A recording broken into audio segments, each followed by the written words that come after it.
Hillary faces a threat from the left, Bernie Sanders, and she marshals to her side every famous Democrat you have ever heard of, ever. Former president, obviously her husband, but I mean every just official and poobah. Donald Trump, abandoned basically by the Republican establishment, by John Kasich, by Jeb Bush, the list goes on. If he loses, do you think that Trump voters will have a right to look at people like Kasich and Jeb Bush and say, Hillary's in the White House in part because you didn't help?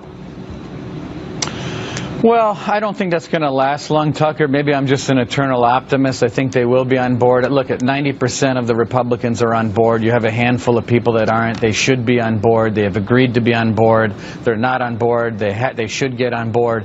But, you know, I actually think that when you look at these two parties right now, you have two huge change movements happening within both parties. The difference is that the Republican Party has chosen the change movement candidate in Donald Trump. The Democrats chose the status quo entity in their party. I think it's going to come to roost. I think they're going to lose support. And I think that ultimately these elections, national cultural votes, are about movements. They're not about standing still. And that's why I think Donald Trump will win in November.